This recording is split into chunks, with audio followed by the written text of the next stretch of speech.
El Tata Viejo Ricardo de Césare agradece y da la bienvenida a todas las emisoras que toman esta transmisión vía internet. Contando historias, a 206 años de la libertad, 200 de la independencia, 187 de la Confederación Argentina, a 171 años de la reafirmación de la soberanía nacional en la Vuelta de Obligado. Desde la provincia de Buenos Aires y en su 12º año consecutivo, contando historias en AM 1170, la radio de mi país.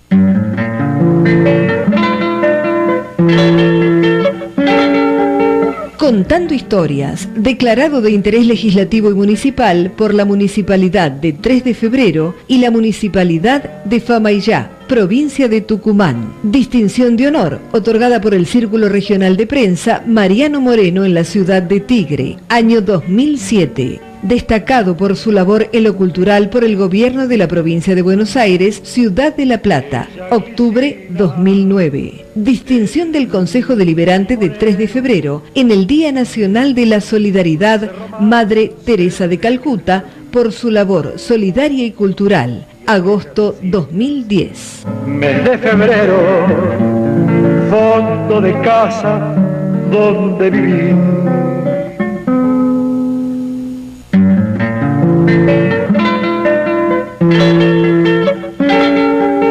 Contando historias, el programa más premiado de la radiofonía nacional en el rubro cultural histórico. Premios de la provincia de Buenos Aires. Premio Faro de Oro Mar del Plata 2007, 2009, 2010, 2012. Premio Gaviota Federal Mar del Plata 2007, 2008, 2009, 2010, 2011. Premio Negrito Manuel de la Fe Luján 2007, 2008. Premio Gaviota de Oro Mar del Plata 2009, 2010, 2011. Premio Radio Capilla 3 de febrero 2007, 2008, 2009, 2010. Premio Antena Ciudad de La Plata 2009-2010. Premio Maestro Almafuerte, Municipio de la Costa, 2008-2009-2010. Premio Cacique Tandil, Tandil 2009-2010. Premio Ancla Dorada, Ciudad de Tigre, 2009. Premio Fortaleza Bahía Blanca 2009-2010. Premios de la Ciudad Autónoma de Buenos Aires. Premio Raíces 2009-2010. Rosa de Plata 2007. Rosa de Oro 2008. Rosa de Cristal 2009. Premio Tango 2010. Premios Provincia de Tucumán. Premio Independencia 2009-2010. Premio Ciudad de Famaillá 2009-2010, 2011, 2013 y 2015. Premio Dorado Provincia del Chaco 2009, 2010, 2011. Premio Martín Miguel de Güemes, Héroe Nacional Provincia de Salta 2008, 2009, 2010. Premio Cuna de la Bandera Provincia de Santa Fe 2010-2011.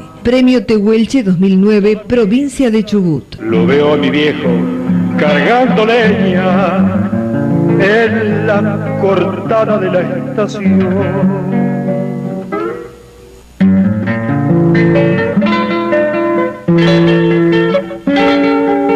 En el año del Bicentenario de la Independencia Argentina, comienza Contando Historias. Programa auspiciado por Transportes Bosa, Los Patricios de la Vuelta de Obligado, Imprenta de Césare, Electrofer, Papelera Buenos Aires, Municipalidad de 3 de febrero, Provincia de Buenos Aires. Establecimiento Pedro Antonio Silva Hijo, Paso Florentín, Provincia de Corrientes. Municipalidad de Famaillá, Provincia de Tucumán. Municipalidad de Bella Vista, Provincia de Tucumán. Con la conducción del Tata Viejo, Ricardo de Césare, aquí comienza Contando Historias. Muy, pero muy buenas para todos. Aquí estamos en Radio Mi País, para mi país y al mundo por la www.laradiodemipaís.com.ar y saliendo al aire por 12º año consecutivo por la AM 1170, la radio de mi país. Y hoy le estamos agradeciendo la colaboración técnica del señor Gastón Conturrier. Y como siempre, queridos amigos, en estos programas dedicados al bicentenario de nuestra independencia, vamos primero a las efemérides de un día como hoy, de un 31 de marzo, pero de 1492, cuando los reyes católicos firman un decreto de expulsión de los judíos. Un día como hoy también, pero de 1520, Hernando de Magallanes descubre el puerto San Julián en la costa de la Patagonia. Un día como hoy también, de 1727, muere Isaac Newton, científico y matemático que descubrió la ley de gravedad y estableció las bases de la mecánica clásica. Había nacido en Inglaterra el 4 de enero de 1643. Un día como hoy también, de 1814, nace en Tucumán Benjamín Villafañe, militar, periodista, político. Peleó contra Juan Manuel de Rosas durante la Guerra Civil. Se exilió en Bolivia tras la muerte de Lavalle y regresó después de la batalla de Caseros. Murió en Jujuy el 6 de junio de 1893. Un día como hoy también, Mariano Vera encabeza en Santa Fe la revolución que derrota al gobernador Juan Francisco Tarragona y reemplaza a él en su puesto. Un día como hoy también, de 1820, Santiago del Estero decreta la independencia provincial. Un día como hoy también, de 1839, el gobernador de Corrientes, Genaro Bayrón de Estrada, fue derrotado y muerto en la batalla que tuvo lugar en Pago Largo por las fuerzas entrerrianas del general entrerriano Pascual Echagüe, comandadas por Justo José de Urquiza. Un día como hoy también, de 1843, el almirante Guillermo Brown establece el bloqueo a la ciudad de Montevideo. Un día como hoy también, de 1843, muere el general Juan José Viamonte. Peleó en la defensa de Buenos Aires durante las invasiones inglesas de 1806 y 1807. Se alineó del lado patriota en los sucesos que condujeron al 25 de mayo de 1810. Fue gobernador de Entre Ríos, jefe de la expedición contra Artigas, y fue el diputado nacional, y en 1821 fue designado gobernador interino de Buenos Aires, cargo que ocupó nuevamente en 1829 en carácter provisorio, y en 1833 también. Había nacido en Buenos Aires el 9 de febrero de 1774. Un día como hoy también, de 1812, la Unión Cívica Radical triunfa en las elecciones de la provincia de Santa Fe con la fórmula Menchaca Caballero en las primeras elecciones bajo la vigencia de la ley de Sáenz Peña. Un día como hoy también, de 1914, nace en México el poeta escritor Octavio Paz. Y por último, las efemérides de un día como hoy. En el año 2009 muere el líder radical Raúl Alfonsín, presidente de la República Argentina entre los años 1983 y 1989. Queridos amigos, hoy yo voy a tratar de relatar algo sobre el aniversario del nacimiento del brigadier general don Juan Manuel de Rosas, ocurrido en el día de ayer. Pero antes quiero presentarle con la persona que vamos a hablar después, la segunda media hora del programa. Nada más ni nada menos que con don Pedro Malvido Jiménez. Y para la gente tengo que decirle, profesor, maravilloso ser humano, escritor y difusor de vivencias del Buenos Aires de ayer, de antaño, y principalmente gran conocedor de lo que es la historia argentina.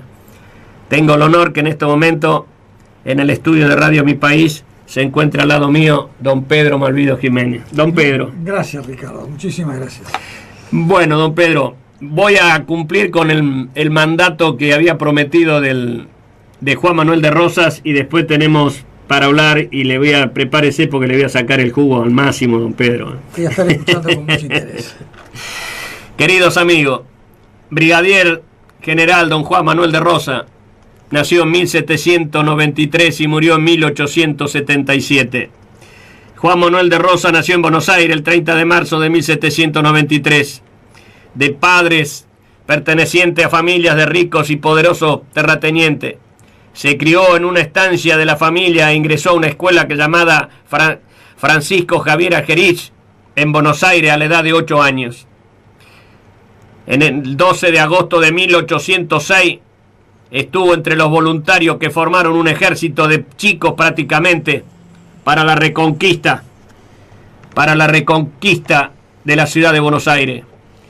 Luego de la rendición de Liniers, lo devolvió a sus padres portador de una honrosa carta testimonial de lo que Juan Manuel había sido con ese prácticamente adolescente niño peleando para defender Buenos Aires.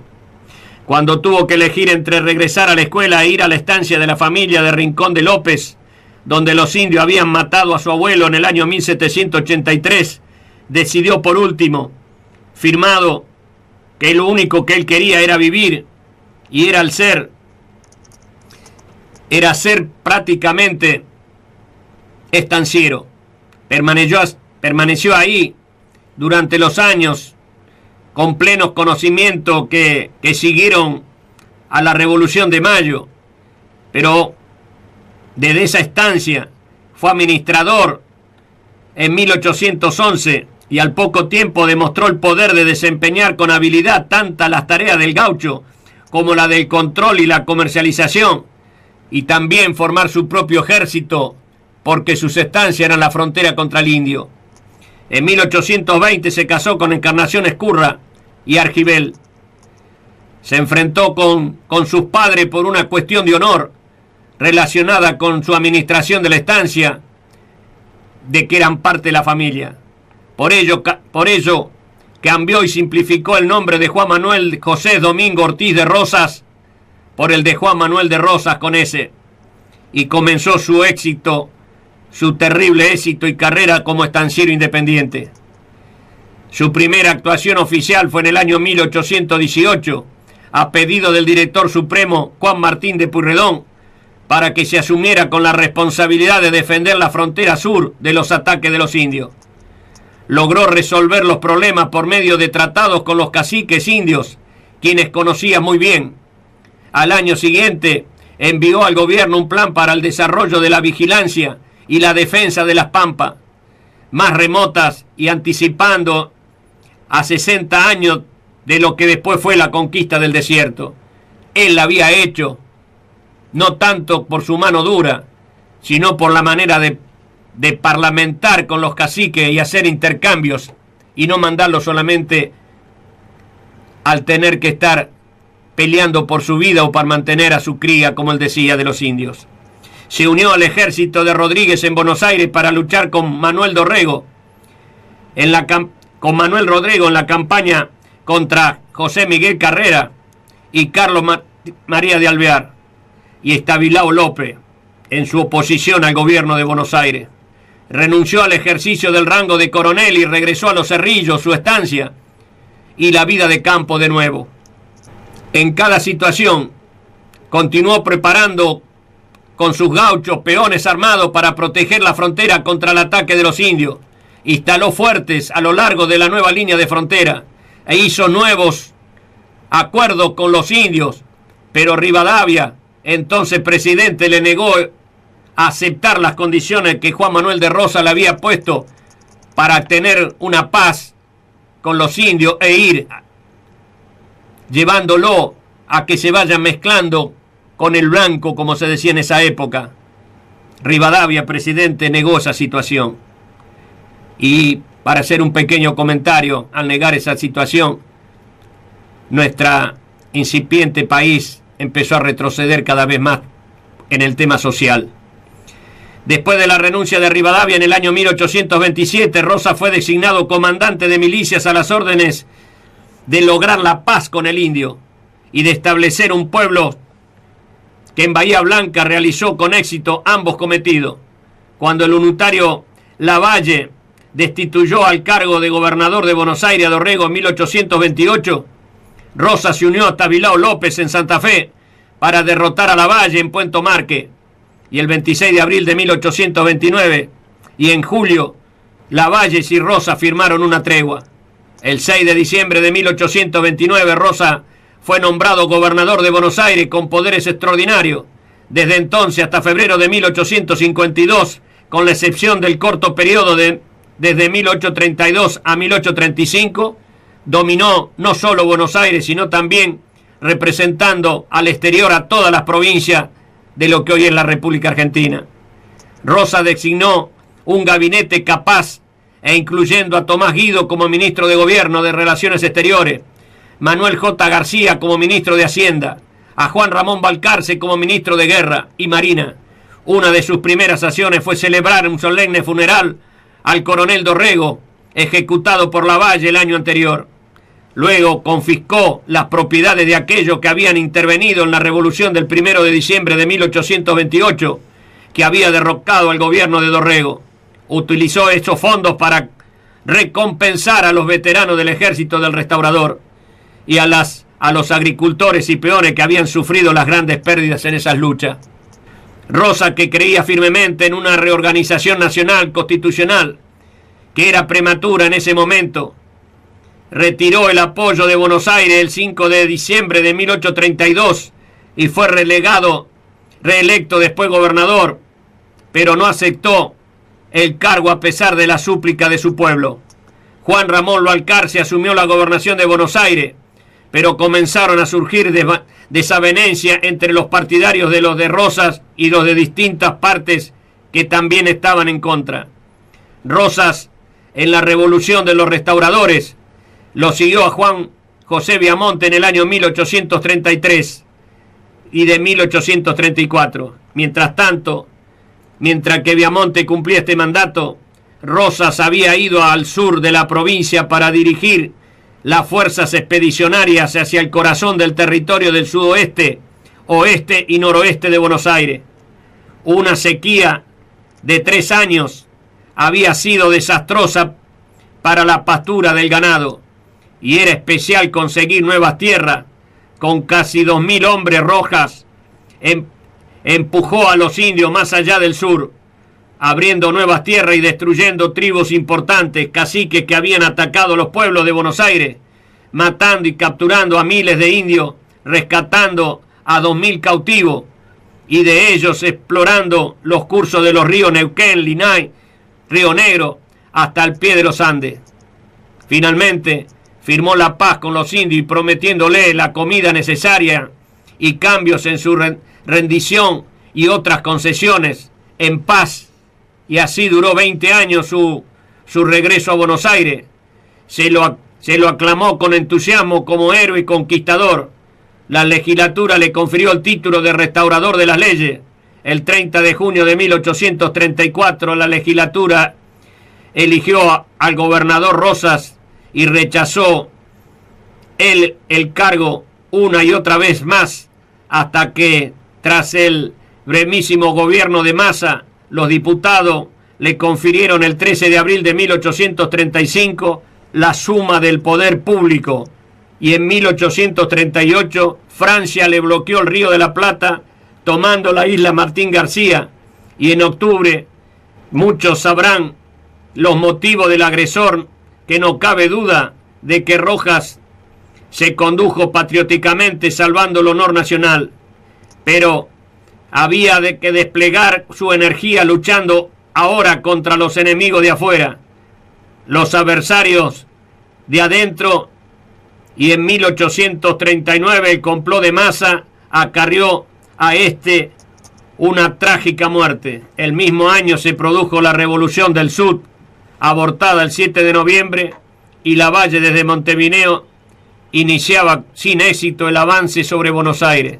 En octubre de 1840, el Tratado de Macao trajo la ansiada paz con Francia, que resultó efímera porque en 1843 Rosas sitió Montevideo, y en el mismo año se levantó en armas Corrientes, y a continuación la alianza de Inglaterra y Francia contra Buenos Aires le deparó un nuevo amargo trago. El 20 de noviembre de 1845, Mansilla intentó detener la entrada de la escuadra franco-británica en una acción de características bizarras y brillante, cuando años después, el 24 de noviembre, el Tratado de Paz con Inglaterra le devolvió a la isla Martín García, y el 31 de agosto de 1850 se firmó el cese de hostilidades con Francia. Este acontecimiento, que no resalto en este relato porque está de una documentación oficial, tengo que decir que el general Mansilla, ese día del 20 de noviembre de 1845, con todos sus oficiales con ropa de gala, sabiendo que iban a morir y no iban a salir hasta que los barcos no pasaran, o si pasaran no tenía que quedar nadie. Tengo que contarles, queridos amigos, que todos los oficiales que estuvieron a cargo de esa batalla de la Vuelta de Obligado, todos fueron, el que no fue muerto fue herido, y al son del himno nacional argentino quedaron solamente los soldados tirados en el campo de batalla. Ahí, por eso es que a partir de hace unos años tenemos el Día de la Soberanía Nacional, el Día de la Batalla de la Vuelta de Obligado, uno de los documentos más impresionantes que estuvo escondido en nuestra historia, porque había pasado para los gobiernos unitarios, no se le daba la resaltación que correspondía, porque habían estado los patricios de la Vuelta de Obligado al mando del brigadier general don Juan Manuel de Rosas. Uno puede estar de acuerdo o no puede estar de acuerdo con las situaciones políticas que ha pasado en nuestra patria, pero sinceramente a todos estos padres de la patria le tenemos que dar con hidalguía y responsabilidad el lugar que tuvieron cada uno. No nos han regalado semejante territorio que tiene la República Argentina. Esta gente a su manera ha dejado su sangre, sus vidas, por dar y mantener la libertad hacia los extranjeros. Después de la batalla de la Vuelta de Obligado, por más que se perdió, fue el comienzo de la derrota de esos dos grandes imperios, la Francia y la Inglaterra, que tuvieron que venir a parlamentar y a liberar. En Europa fue un clamor impresionante, porque cuando empiezan a llegar las notas, ¿cómo podía ser que un país que no era inexistente, que un gobernador de una provincia con derechos internacionales nada más, hayan podido doblegar a ese bloqueo que estas dos grandes naciones e imperios del mundo le imponían? El respeto que a partir de ahí tuvo Buenos Aires y posterior, por supuesto, la República Argentina, lo lleva a la hidalguía que tiene que tener cualquier ser humano que tuvo el honor de haber nacido en nuestra tierra. Queridos amigos, nos vamos a ir a la pausa de la radio y cuando volvamos estaremos en Contando Historia con el profesor Pedro Malvido Jiménez, un ser humano excepcional. Por favor, ponga mucha atención en sus palabras.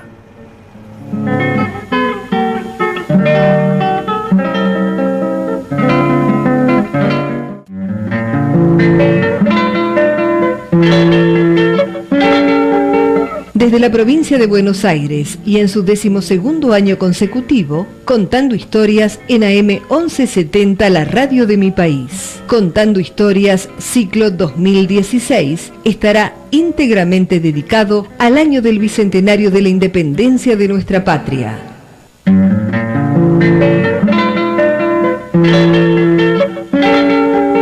Contando Historias, desde Hurlingham al mundo, a través de www.laradiodemipaís.com.ar. En Facebook, Contando Historias con el Tata Viejo, Contando Historias con el Tata Viejo 2 y Ricardo Alberto de Césare. Búsquenos en YouTube en Contando Historias con el Tata Viejo Ricardo de Césare. Fondo de casa donde viví.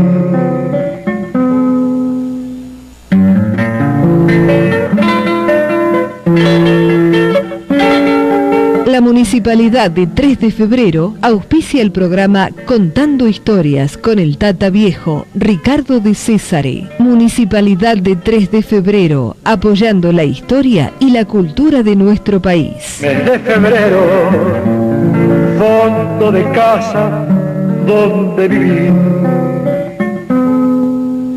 Imprenta de Césare, la casa de los diplomas y las tarjetas de fin de año. Desde 1927 en la industria gráfica. Impresos comerciales AFIP. Imprenta de Césare. Fray Justo Santa María de Oro 4931 Caseros. Telefax 4750-7565. Correos gustavodecesare@hotmail.com. Imprenta@decesare.com.ar.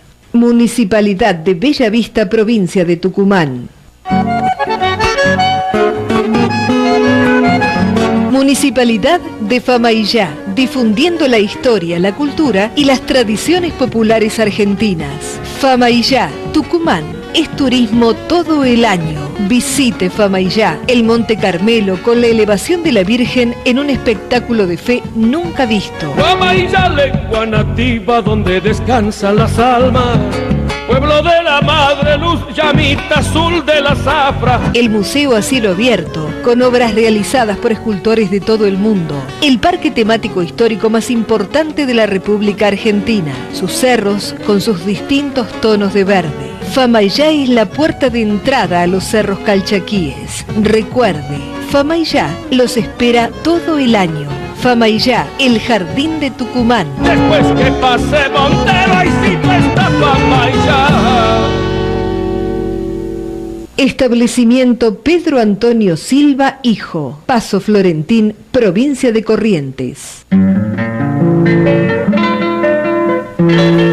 Bueno, queridos amigos, ya estamos en Contando Historias y con uno de los placeres que me dio esta profesión en los últimos años, tengo en el estudio al profesor Pedro Malvido Jiménez. Profesor, el programa es suyo. Así que el honor, don Pedro, que esté acá en el año del Bicentenario con la sapiencia de los conocimientos suyos, de la cantidad de libros que tiene escrito, de las historias. Y lo tengo que decir al aire también. Este señor que tengo al lado, lo he usado muchas veces como apoyo también en la parte de hombre, en la falta que uno a lo mejor nuestros padres nos dejó hace mucho tiempo. A eso le quiero dar cuenta lo que es el nivel y la capacidad de este ser humano. Dicho esto, es suyo su programa. Hace muchos años, Julio De Caro y Carlos Gardel, que eran amigos, se encontraron. Prácticamente la unión de ellos hizo el Día del Tango, ¿no es cierto? Porque se nacieron en el mismo día en distintos años. Uno en el 1890 y el otro 1900. Pero sirvió para que, recordando la anécdota y parafraseando lo que vos acabás de decir, Gardel le dice a De Caro: mirá, Julito, no escarbes mucho sobre mi vida porque por ahí te vas a llevar alguna sorpresa. Déjalo allí. Bueno, yo quiero utilizarlo un poco para traerlo aquí anecdóticamente con el propósito de agradecerte todo lo que dices y dentro de todo retribuirlo, porque creo que tu labor profesional excede los límites de cualquier persona que tiene un programa, especialmente de historia, para hacerlo conocer a nivel nacional. Eso realmente es no solo merituable, sino fantástico, porque es la única forma de realmente amar la patria que uno tiene. Quienes olvidan la historia de su país no tienen futuro. Y me parece que lo que estás haciendo, aún a nivel periodístico, como lo has tomado para que llegue a todos los niveles, es un esfuerzo muy grande, porque también te mueve naturalmente a traer los hechos históricos como sucedieron y no como a veces han sido mostrados en muchas publicaciones, en muchos libros. Así que esta verdad histórica me place en cierta medida acompañarte estos minutos para, en fin, para tocar algunos de los temas que muchos de nuestros escuchas tal vez desconocen, y a través tuyo van tomando conocimiento de hechos inéditos y realmente formidables de nuestra historia. Yo le agradezco, don Pedro, sus palabras, y parafraseando esos dichos que te dice, no escarbemos en esto, sí. Me viene algo que una vez dije allá en una provincia del norte argentino, cuando hay gente por este tema, porque la gente del norte argentino valora mucho más la historia que nosotros. Será porque ellos tuvieron que pelear por la historia, ¿no? Nosotros acá la recibimos solamente en Buenos Aires, pero... Y una vez me daban una crítica tan favorable que parecía que me endiosaban, ¿no? Entonces yo, como usted dijo recién, no busquemos porque te vas a encontrar sorpresa, como le dijo Gardel al amigo. Yo en ese entonces, una vez ayer, por eso me reí cuando te lo dijo, porque yo le dije, mire muchachos, no me endiosen porque yo también voy al baño todos los días. Con eso uno le está diciendo que también hace cosas, pero también hace de todo. Así es el verdadero ser humano. Creo que los santos están en otros lados. Y los que tenemos la suerte de pisar y estar en este plano de vida, tenemos que tratar de hacer cosas lo que la fisiología no da, pero también lo que la cultura y la crianza nos han puesto, el don de gente. Ahí está la diferencia que nos hace el raciocinio, ¿no? De saber que hacer las cosas donde hay que hacerlas y presentar las cosas en esto.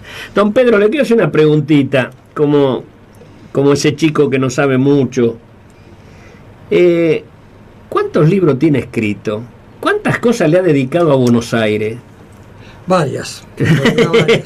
Si la pongo en un brete por los números. Pero le doy la libertad para que principalmente tiene escrito cosas sobre lo que es el porteñismo, lo que es el tango, lo que fue la cultura de Buenos Aires, por sus otras profesiones, por su trabajo, aparte de la docencia que ha hecho usted en toda su carrera, como también siendo en el colegio que lo tuvo de titular, y toda una vida tan rica que a mí me llena de placidez cada vez que hago tertulia con usted. Me pasaría días hablando. Bueno, ahora tengo poco, a lo mejor tenemos 20 minutos, pero lo quiero escuchar y para que esto quede grabado y que la gente se dé cuenta de lo que es y lo que sigue siendo don Pedro Malvido Jiménez. Bueno, en realidad tal vez la esencia por la cual uno escribe, voy a tomarme el atrevimiento de imitar a un escritor español. Él decía: yo no soy escritor, soy escribidor. Decía así a eso. Es decir, que lo que uno escribe, yo soy escritor tardío. Digo esto porque tal vez allá en la juventud uno palotea algunos versitos llevados por los mismos años que disfruta en alguna medida, pero escritor propiamente dicho me surgió después de un hecho tremendo en la familia, por la cual yo perdí al menor de mis hijos en 1994. De allí surgió como una explosión la necesidad de decir las cosas que uno piensa. Y toman forma naturalmente, ¿no es cierto? Y sin querer va acumulando pensamientos. Naturalmente que uno tiene un respaldo, una base atrás, porque he sido docente unos cuantos años, y el contacto con los alumnos, no sabe usted cuánto se aprende con ellos realmente, especialmente de la vida, ¿no? El contacto con esa juventud, uno aprende tantas cosas realmente, y yo aprendí mucho con ellos. Mire, acá le voy a comentar una cosa que me pasó en el día de ayer con una comunicación telefónica con unas profesoras que son de un colegio, de una institución en Concepción, en la provincia de Tucumán. Y cuando tocamos ese tema que usted dice de lo que uno aprende de los alumnos, ¿no? Yo le comentaba a ella que todas, cuando me decían de la organización, yo cada vez que doy una charla, una conferencia, una reunión, pido que lo publiciten como que termina con debate. Y me relaciono a lo que usted lo que dijo recién, don Pedro, de que uno aprende de la gente, de las preguntas y de las cosas, del intercambio. Siempre se aprende cosas. Por eso digo, pobrecito, me decía un viejo en mi niñez, pobrecito que el que se cree que la sabe toda. Del momento que dijo la sé toda, a partir de ese momento empieza a no saber nada, ¿no? No, al contrario, creo que uno se enriquece constantemente. Le diría que aún hoy, día a día, con el contacto de mucha gente y el conocimiento, hasta los medios de comunicación que le ponen a uno a su disposición con el propósito de informarse, no se puede dejar de aprender, constantemente se aprende. Lo que pasa es que hay que asimilarlo de forma tal de que sea provechoso lo que uno aprende. Y bueno, allí por ahí algunas variantes hay. Pero usted fíjese que este aparato, ¿no? Hoy en día la tecnología, nosotros estamos hablando acá y en estos momentos lo están bajando el programa. Parece irrisorio en China, ¿no? Porque hay una delegación de gente argentina que está trabajando allá y lo están bajando y lo están con parlante en unas cosas de una, no sé si será una fábrica, una cosa. Le harán la traducción seguramente. No, porque los que escuchan son argentinos, don Pedro. Son delegaciones. Sí, ellos son mucha gente. Me comentan que la gente que están trabajando, ellos tienen, como acá estudiamos el inglés, ellos estudian el inglés, pero también estudian el castellano, ¿no? Mire, que supiéramos mandarín. Bueno, pero lo que le quiero decir, lo que es la tecnología, que como le digo yo de China, le puedo estar diciendo lo que está bajando en Canadá o mismo México, en Guadalajara, y ni que hablar de las cadenas que toman esta transmisión como si fuera la cadena Sur, la gente de la radio cadena Catedral de Salta, que uno llega a países hermanos como Tarija, en Bolivia, ¿no? Y que que uno a lo mejor acá no se da cuenta, sí, cuando después se empieza a dar cuenta la resonancia de la gente que entra a la cantidad de las cosas sociales, los Facebook, los Twitter, todo eso que tenemos, que empiezan a decir y agradecer que estuvo fulano, mengano, que se trató fulano y otra.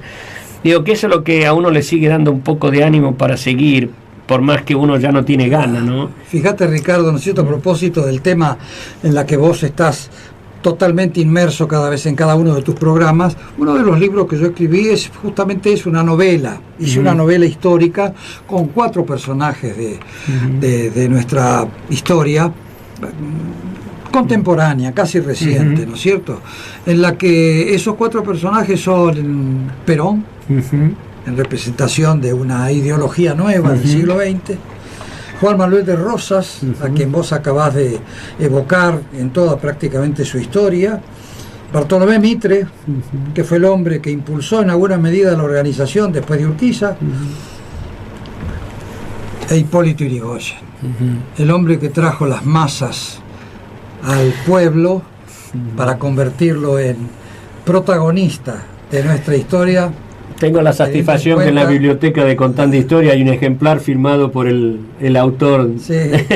No, teniendo en cuenta, hablando de Yrigoyen, que fue el hombre que realmente, diría, democratizó dentro del país el conocimiento de la política, aún dentro de las limitaciones que Yrigoyen pudo haber tenido. Yo alguna vez me pregunto, don Pedro, si los argentinos hubiéramos tenido algo de sajón, y de haber tenido semejantemente tan preclara para hacer determinadas cosas, que en el correr de ahora, que vamos a cumplir 200 años, hubiéramos tenido un poquito de continuidad, y no de tirar todo abajo y de volver a nacer todo de nuevo. Yo pienso que, no quiero ser fanático de ser seríamos la primera potencia en el mundo, pero no podíamos estar bajando de la cesta, ¿no? Bueno, es lo que vos dijiste, el debate, ¿no es cierto? No, yo... siendo tu amigo y te aprecio tanto, que me cuesta en alguna medida decirte que no te acompaño en esto por una razón, ¿no es cierto? Dejá a los británicos con su... No, digo porque ellos tienen una conducta de mantener las cosas. Sí, está bien, nosotros somos... No porque soy pro contra británico. No, pero fíjate que la gestión de Carlos María de Alvear allá en 1815 fue justamente convertir en este momento a las Provincias Unidas en colonia británica, y eso se hizo evidentemente, aunque la historia lo haya ocultado durante mucho tiempo, después salió a luz. Eso es una realidad que tampoco se puede negar. Que Bernet también, cuando dejó las Islas Malvinas, había escrito al Foreign Office de Inglaterra con el propósito de decirle que las Malvinas estaban a su disposición, por la cual vino después Luis Bernet, a quien todavía lo tenemos en unas calles de Buenos Aires, un hombre que entregó las Malvinas a los británicos. Es una cosa realidad, está en la historia. Es decir que no, los británicos... No, yo me refería en ese sistema de decir, de tener esa cosa de seguir a nada. No, pero no está bien, don Pedro. No, pero yo lo que le quería decir, que me refería, que usted fíjese que pasaron gobiernos que hicieron mucha gente, como, mire lo que usted ha escrito, ¿no? Perón, Rosa, Yrigoyen, Mitre... Y son gente que después, los que vinieron después de ellos, destruyeron muchas cosas que la Argentina estaban dando, y volvimos otra vez para atrás. A eso es lo que yo me decía, que los británicos, por llamarlo de una manera, la Isla Sanjona, por más que pasen lo que pase, siguen manteniendo sus tradiciones, y el que hizo algo bueno lo sigue. A lo mejor por eso, perdieron, digo yo, esta Argentina de cambiar todo, viene uno nuevo y cambiamos todo. Porque creo que tuvimos tanta mente tan preclara, con distintas ideologías o distintas banderías, pero que hicieron cosas importantes. A eso es lo que me refería, y gracias también a usted porque me puso el tema de eso, que yo no me di cuenta, que alguno habrá pensado que yo también soy a favor del reino. Los británicos no tienen la diversidad en alguna medida que constituye nuestra nacionalidad. No, nada. Es decir, los británicos... han hecho una selección terrible, tremenda, inclusive tienen sus problemas con los que viven en la isla. Es decir, lo que hicieron después fue producto de una acción imperial, por la cual dejaron su sello en varias partes del mundo. Yo me gustaría, mirando un poco más para adentro y aceptando ¿cómo podría decir?, los defectos propios de nuestra nacionalidad, que son muchos, se ponen en manifiesto cada día que transcurre y vemos nosotros en nuestra historia cotidiana. Ya te diría, ¿no es cierto?, que ayer o antes de ayer todavía se están criticando algunas cosas que toma este gobierno, con prescindencia de si está totalmente bien o no, porque eso entra por otro carril.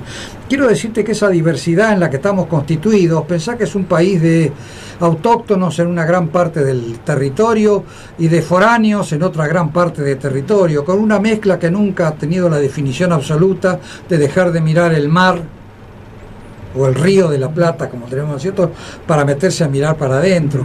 Alguna vez tenemos que tener la definición que se cuadre a todo este gran territorio, para que, me parece que la gente está luchando con sus buenas o malas artes, con su pensamiento, con su manera de ser. Acá tenemos partidos políticos que han durado más de 100 años, la Unión Cívica Radical es uno de ellos. El Partido Peronista, partido justicialista, que después, ¿no es cierto?, creado también a raíz de ciertas explosión, digamos, de pensamiento ocasionado allí en un periodo de nuestra historia de la década del 40 y naturalmente después otras fracciones que se fueron creando, inclusive los que han dejado el gobierno hace poquitos meses, naturalmente, que se llaman a sí mismos kirchneristas porque aceptaron las fórmulas proclamadas por su... Es decir, esa diversidad de pensamiento que tiene el país, me parece que es de una riqueza que todavía no la hemos explorado como corresponde y utilizado en favor nuestro como se tiene que dar.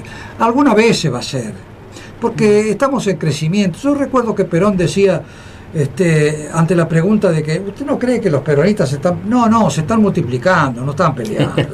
Bueno, en esto sucede más o menos lo mismo. Es decir, creo que nuestro país tiene que volver a ser, porque lo tiene en sus ancestros y en sus genes, la posibilidad de ser un líder en América. No necesariamente un líder en la cual todos se encaminen detrás de él, no, líder en cultura, líder en posición, líder en política, líder en economía, porque tenemos todo para que eso se produzca. Falta que nos pongamos de acuerdo. Por eso que yo digo, uno tiene la suerte de, por esta profesión, las cosas de haber recorrido el país, y uno ve los cambios culturales, las cosas de la gente, de la manera que trabaja, que pelea. Y algunas veces, muchas veces cuando he estado en esos lugares, he dicho que tenía vergüenza ajena del lugar donde yo vengo. Digo, porque pensar que estaba en algunos lugares que para hacer una ecografía tenían que pasar por 2 provincias, y donde yo vengo, le digo, hay gente que se enoja con la señora porque no le anda el control remoto y se tiene que levantar para cambiar el control del televisor. Mientras que otro, para hacer una ecografía, tiene que trasladar un argentino, tiene que pasar por 2 provincias para poder hacerse un estudio común, que acá lo tienen en cualquier lado. Uno alguna vez se no mira con la misma vara, y después la degradación de tratar a un colla o tratar a algo que porque es un bolita o es esto o el otro. Y yo creo que eso también fue la manera de no seguir edificando sobre las propias culturas, porque yo le puedo asegurar que hay gente con una capacidad cultural. Si nos vamos al folclore, cuando estoy en Salta, hay cosas que la gente, uno no se da cuenta, y que allá, a mí me llama la atención que lo que acá a lo mejor hay gente que, salvo el que esté fanático por el tema de lo que uno hace, cambia enseguida al dial. Y uno cuando se va allá y si tiene los medidores de lo que son los programas, o la gente que está fuera del país que empieza a escuchar esto porque se acuerda de la Argentina, porque uno le empieza a hablar detalles. Hay gente que me dice, profesionales, que cuando se conectan con nosotros, que ven, escuchan nuestros videos, y me dicen, ¿sabe? Yo estas cosas cuando no estaba en la República Argentina no las sentí, no le daba importancia. Y usted algunas veces no solamente me preocupó yo mirándome al espejo, sino alguna vez también me emocionó casi hasta las lágrimas. A lo mejor es como todo dice, cuando uno tiene las cosas no las valora. Ahí pues, creo que está el tema. Sí, evidentemente eso puede suceder en alguna parte, en algún momento de nuestra historia ha sucedido seguramente, ¿no es cierto? Pero me parece que es transitorio. Somos un país en crecimiento, llevamos muy pocos años de vida realmente institucional. Me parece que la misma ansiedad que nos mueve a quienes somos contemporáneos de los hechos que realmente a veces nos lastiman, debemos suponer que esto no se termina hoy ni se termina mañana, tiene una continuidad histórica en la que alguna vez esto, que es una valoración que realmente tenemos que tener, eclosionará y será para bien. Es decir, yo creo que no tenemos que yo no tengo una mirada pesimista, tengo mis hijos, mis nietos, mis bisnietos, y quiero que vivan en un país, en un brillante, en un hermoso país. Si alguno se equivoca, como puede suceder, ¿no es cierto?, haciendo un repaso de nuestra historia con bastante frecuencia, lamentablemente a veces los platos rotos de todos esos errores los paga digamos, la sociedad contemporánea de quien cometió esos errores. Pero debo suponer, y ya con una mirada para adelante, no quiero mirar para atrás. Por supuesto. No quiero mirar. Y por quiero eso mirar para adelante. Pienso que mi país tiene un gran futuro. Claro. Como lo pensaron alguna vez otros políticos en otras épocas, y pienso de que ahora también lo están pensando y lo pensarán otros como más, dijo alguien, ¿no? Somos tan grandes y tan importantes que por más que lo han querido destruir muchas veces no han podido, ¿no? No han podido.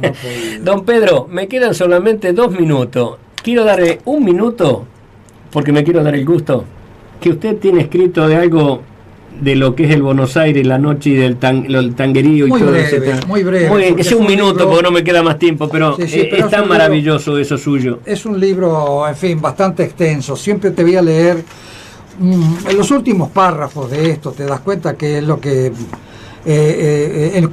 con el que voy cerrando el libro, que tiene varias páginas. Quiero que mi corazón descanse en el de Buenos Aires. Anhelo que nunca nadie dudó en su veneración.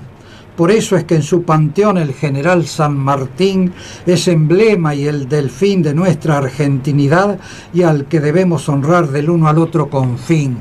Con estas invocaciones señalándome el camino y la mano del destino apuntando en mis renglones, imprimiré los mojones para que quede el concierto enunciado a cielo abierto de este mi humilde homenaje, y eternizar este viaje aunque uno ya esté muerto. Bueno, don Pedro, le quiero comentar en este minuto que me falta, porque este muchacho que tengo al lado, que ustedes están escuchando, ¿lo puedo decir, don Pedro? No, dígame usted, ¿de qué clase es? En la época de cuando los hombres decían, ¿de qué clase es, don Pedro? 1926. Queridos amigos, don Pedro Malvido Jiménez, de la clase 1926. Las abuelas deben de estar sacando ventaja, ¿sabe la pinta que tiene don Pedro? Así que saquen la cuenta cuántos años tiene. Y mire, con la juventud, la frescura y la manera de poder hacer tertulia, intercambiar ideas, que a uno no le hace falta consentirlo en nada, porque retruca y yo me pasaría días enteros hablando con don Pedro. Gracias, don Pedro, por estar en el programa. No, gracias a vos por invitarme, Ricardo. Bueno, queridos amigos, como siempre digo, será hasta el próximo programa, siempre y cuando el Tata Dios de todas las religiones, así lo quiera.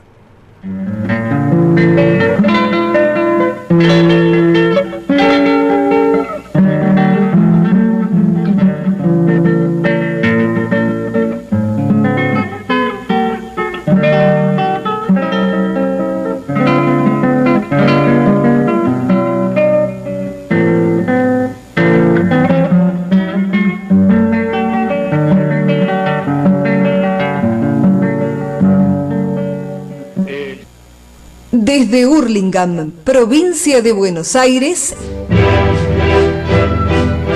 transmite la radio de mi país en AM 1170. Mi país, la radio que usted eligió.